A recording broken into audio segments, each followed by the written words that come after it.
Hi friends, இன்றைக்கி வந்து வாழைப்பூ கூட்டு தான் செய்ய போகிறேன். எப்படி செய்யலாம் பார்க்கலாம் வாங்க.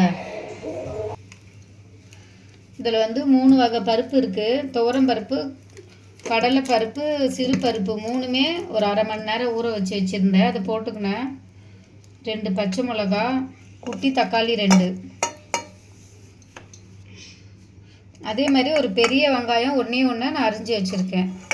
சாய் அரிஞ்சதுனால நீட்டாக அரிஞ்சிட்டா.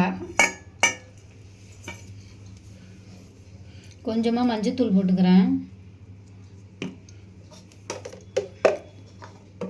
ஆல்ரெடி 2 பச்சை மிளகா போட்டுருக்கிறதுனால நான் கொஞ்சோண்டு குழம்பு மிளகாத்தூள் போட்டுக்கிறேன்.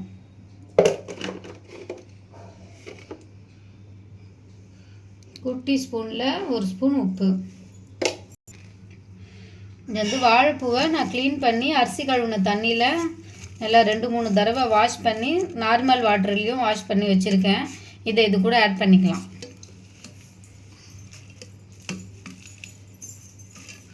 இது சின்ன பூன்றதுனால கொஞ்சம் தான் வந்தது.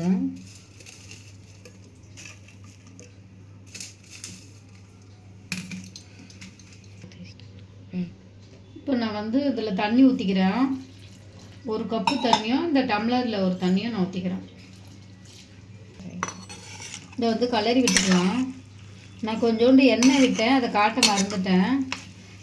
தக்காளி வெங்காயம் காய் அரிஞ்சதுனால வேறு மாதிரி அரிஞ்சிட்டான். தண்ணி ஓரளவுக்கு இருந்தால் போதும், சும்மா இது முழுகிற அளவுக்கு. நம்ம வந்து 2லேருந்து ஒரு 3 விசில் விட்டுக்கலாம். அதிக விசில் விட்டால் இது வாழைப்பூ வந்து கசப்பு தன்மை வந்துடும். அதனால் 2 இல்லைன்னா 3 விசில் விட்டுக்கலாம். இப்போ வந்து நம்ம அடுப்பில் வச்சு 3 விசில் விட்டுக்கலாம்.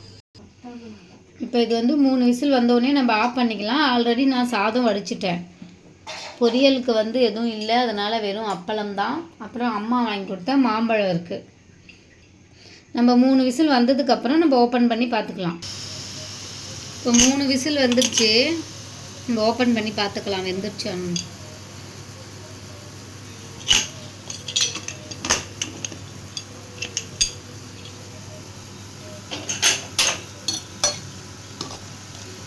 நல்லா போட்ட பருப்பு எல்லாமே வெந்துருச்சு. இப்போ நம்ம வந்து தாளிப்போம்.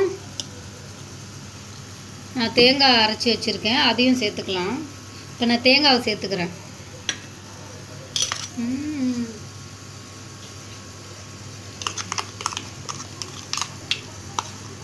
தேங்காய் வந்து துருவியும் போடலாம். இந்த மாதிரி பேஸ்ட்டாக அரைச்சி போட்டால் கொஞ்சம் நல்லாயிருக்கும், தித்திப்பாக சாப்பிட. பசங்க நல்லா சாப்பிடுவாங்க.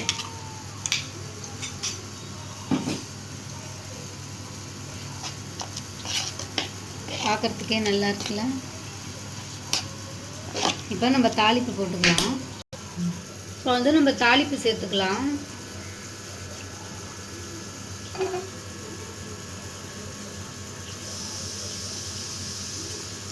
எண்ணெய் ஊற்றிக்காச்சு. எண்ணெய் சூடாயிடுச்சு. நான் கடுகு உளுந்து போட்டுக்கிறேன்.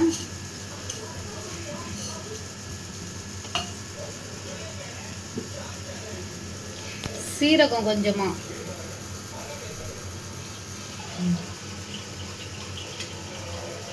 இஞ்சி பூண்டு பேஸ்ட்டு 1 ஸ்பூன் போட்டுக்கிறேன். அப்படியே கொஞ்சம் கருவேப்பிலை. அப்படியே அந்த சூட்லேயே கொஞ்சமாக கொத்தமல்லி. ஸ்டவ் ஆஃப் பண்ணிக்கலாம். நான் இந்த தாளிப்பை இதில் சேர்த்துக்கிறேன்.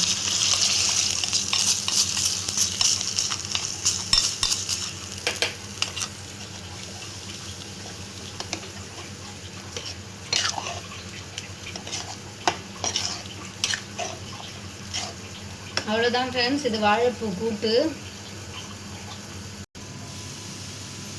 அவ்வளோதான், வாழைப்பூ கூட்டு ரெடி ஆயிடுச்சு. நம்ம அப்பளம் மட்டும் பொரித்து சாப்பிட்டுக்கலாம். Bye guys.